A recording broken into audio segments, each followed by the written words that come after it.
Good day everyone. So this time we're going to learn what are the potential environmental risks caused by GMOs. So one of the potential environmental risks caused by GMO, as mentioned by Karki in 2006, is the risk in gene flow. So this means that the modified genes from GMO crops could accidentally spread to other plants or organisms. So for example, if a GMO corn plant has a gene that makes it resistant sa uban nga insects, and that gene must spread to a nearby wild corn plant. So the wild plant might also become resistant siya kay insect resistant since natakdan man siya. So another risk of GMOs is the emergence of new forms of resistance and secondary pests. So GMO crops that are made to resist certain pesticides can sometimes cause pesticides to evolve and become resistant to those pesticides over time. So this makes it harder to control them. So, for example, if farmers nagsigi og gamit anang same pesticides on GMO cotton nga makapatay sa bollworms, the bollworms might eventually adapt and no longer be affected by the pesticide nga gigamit sa farmer. So, kung ginabalik-balik o gamit sa farmer ang same pesticide nga para makapatay ato na bollworms, kung kadugen ma-adapt na niya, dili na siya madutlan. So, na siya makapahimo nga hard pa makontrol sa mga farmer. So, lisod siya makontrol since di man siya madutlan. So, a third possible risk of GMO is the recombination of viruses and bacteria to produce new pathogens. So, this means that the modified genes nga gikan sa GMO might accidentally mix sa other genes sa mga viruses or bacteria in the environment. So, if this happened, it could create new possibly harmful viruses or bacteria. So there are several direct and indirect environmental risks associated with GMOs as described by Malfino and Zocco in 2008.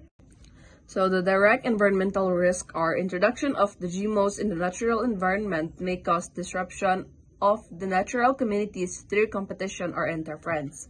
The possibility of unexpected behavior of the GMOs in the environment if it escapes in its intended use and may pose threats or become pests. So this means like if a fast-growing GMO plant might spread quickly and take over land from native plants, reducing biodiversity. And also, if a GMO crop might grow sa mga unwanted areas and be difficult to control, like an invasive weed. So beside direct risk, GMOs can also cause indirect environmental risk that affect farming and ecosystem over time. So these are the indirect environmental risk. So this means that the farmers may need to change how they manage their crops due to problem like pesticides or weeds becoming resistant to GMO traits. So, for example, a weed that becomes resistant to herbicides used on GMO crops might force farmers na magamit og mas stronger pagyod nga mga chemicals or switch crops more often. So, there are also potential human health risks caused by GMOs. So, according to Akhtar 2001, a major concern is the use and consumption of GMOs is its effect on human beings, primarily in human health, and some potential human health risks are identified such as the following. So, these are the potential human health risks caused by GMO according to Akhtar 2001. So, one of the major concern with GMO is ilang possible impact on human health.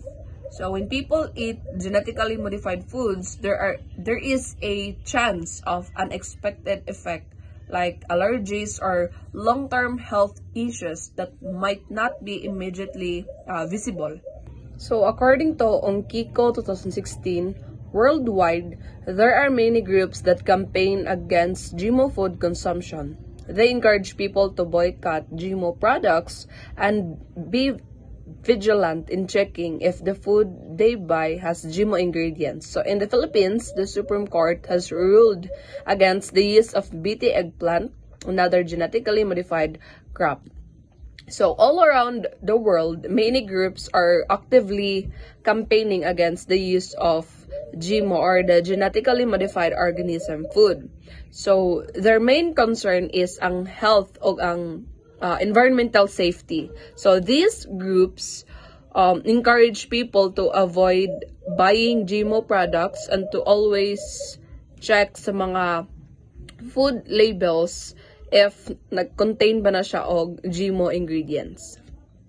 So other potential risks that arise major concerns are Human Genome Project or HGP. So the HGP is a scientific effort to map all the genes in the human body. So think of it like creating a big manual that helps scientists to understand how our bodies work and naon sa pagkahimo ang disease. So but naan na siya behind that na ay concern. If some people or companies have the access to this genetic informations and other don't, it can lead to unfair advantages. So for example, a company might use your genetic information to make decisions about your health, insurance, or job. So this could cause discrimination and bias, putting those without access to the information disadvantage. So next is the mutation of genetically engineered microorganisms. So genetically modified bacteria and viruses may mutate to become more resistant or virulent that may cause more dreadful diseases for human beings. So one big concern about adding genetically modified microorganisms like bacteria and viruses is that they might change or mutate in unexpected ways. So these changes could make them stronger or mas harmful pa siya. So for example, a virus that was modified for research might evolve and become harder to control, which mag lead to more serious disease in humans. So while genetic modification can be helpful, it also comes with a serious risk if we're not careful. So next is cloning. So the asexual reproduction of an organism using parent cell through genetic engineering. So in February 24, 1997, the first mammal, Dolly, a sheep from Scotland, was born through cloning. So with its celebrated success came the fear of human cloning. It emerged the ethical issue of man playing God. So cloning is like making a copy of a living thing using just one parent, kind of like photocopying a plant or animal, but with science na siya. Scientists do this using a special method called genetic engineering. A famous example ato is si Dolly, the sheep, the first cloned mammal. So she was born in 1997 in Scotland, and it was a big deal because it proved that cloning was possible. But while it was exciting, it also made people worried because what if mag-start na po og clone sa mga human?